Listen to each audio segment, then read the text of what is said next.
Good morning to the viewers as well at home. We are coming to you live from Brightonwood High School here in Umbilo, which is just south of Durban. I can certainly tell you, Desiree, that I have never seen such destruction when it comes to the infrastructure of the school that has occurred here in this particular school where we are. I'm going to step out of the shot just for a little while and ask my colleague Tulani Ngcobo just to give you a sense of the equipment that has been damaged as a result of these floods. What you are seeing in your visuals are printers and computers. Some laptops have also been damaged. Basically everything which was lying on this floor from this school has been, damaged, and some of the equipment still submerged in water. The amount of mud, Desiree, as you enter the school makes it extremely difficult for anybody to gain access into the school. And of course, you did say in your introduction that about 17 schools in the province remain inaccessible. But to get an update in terms of the current situation, we are now joined by Mr. Simphiwe Makhanya, who speaks on behalf of the Department of Education in KwaZulu-Natal. Mr. Makhanya, thank you very much for joining us. In terms of the latest update, how many schools have been affected by floods in KwaZulu-Natal? Every evening, MEC convenes a meeting of senior management as from Thursday. The latest update is that there are 660 schools. The schools that are not accessible, the number has increased from 17 to 102, which the estimate damage in terms of rands and cents is in the tune of 442 million. The question that many people would be asking is how safe is it going to be for learners to be, starting school tomorrow? We are in our discussion. We have started to engage issues of curriculum coverage as to how teaching and learning is going to take place, more especially in the 102 schools that are not accessible due to roads having collapsed and not being cleared and stuff like that.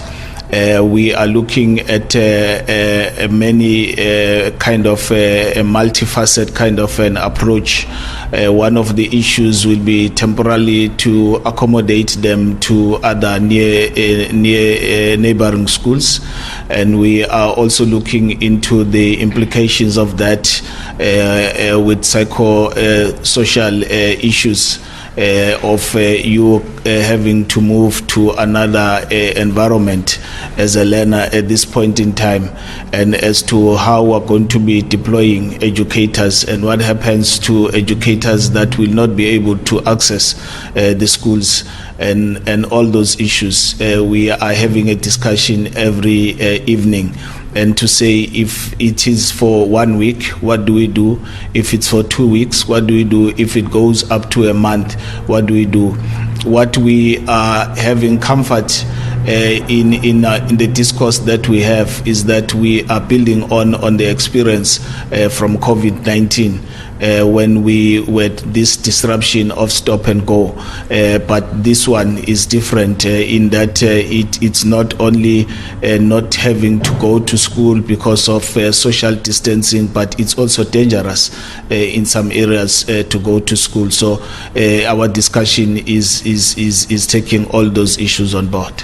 Talking about the issue of safety, I heard earlier on the MEC as well saying that they are going to endeavor that all the necessary steps are taken to ensure the safety of both the learners and teachers. Looking at this school where we are, Mr. Makhanya, the entire first floor was submerged in water. Everything has been destroyed, and tomorrow schools are reopening. What is going to happen here? This is one of the schools where the minister is going to be visiting tomorrow. We have been discussing also what happens to schools that are offering computer-aided subjects. Like you have seen here, the equipment is destroyed here.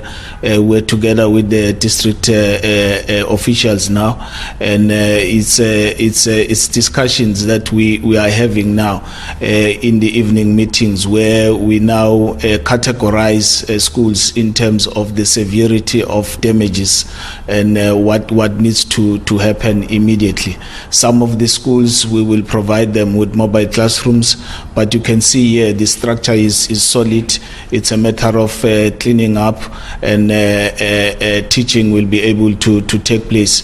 It might delay for a day or two, but we are tomorrow. As from tomorrow, our officials will be able then to make a proper assessment, which they couldn't in the last few days because of the rains, because schools were not reachable.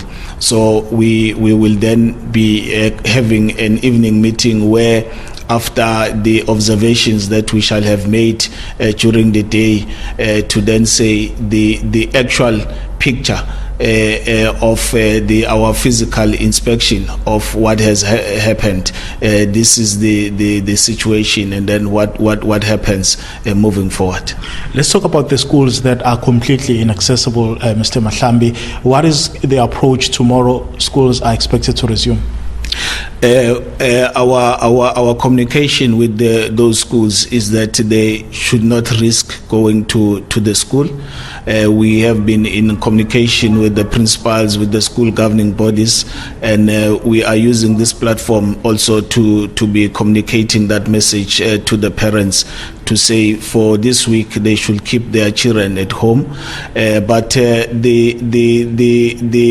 question of whether the school can be accessed or not, there is another debate that you will have those that are staying across the bridge or the river or the road that has collapsed, that will be able to reach the school. So it's another discourse that we are having of what happens if 90% of the learners are able to attend, but you'll find that 90% of the educators are coming from across.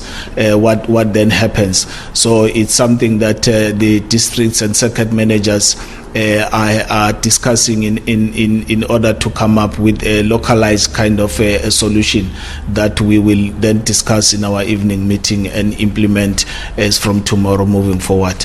But MEC is also in discussion with his counterparts, MEC for transport and other MECs that are responsible for roads and health and other MEC, because it's an intersectoral kind of an approach that we are taking as the province of KwaZulu-Natal as a government. Let's talk about the money to repair this damage that we are seeing here on the ground, Mr. Mahlambi. More than 400 million rand is going to be required. Where is that money going to come from? Well, the president and the minister for COGTA were in the province, and they've declared KwaZulu-Natal as a disaster kind of area during these floods. So we are of the view that that money will be coming from there.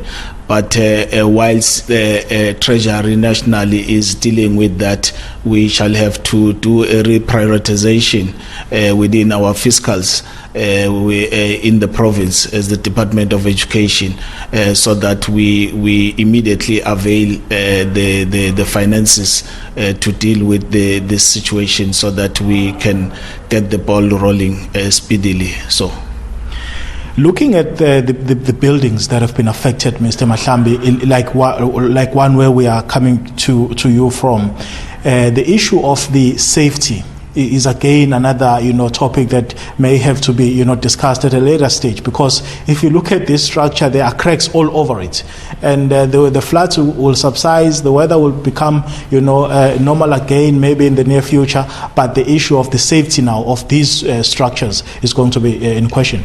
Our infrastructure engineers will be as from tomorrow be going through all the damaged schools that have been identified to make a proper assessment with the assistance of other specialists from other departments, so that we ensure what you are talking about, because you and I from the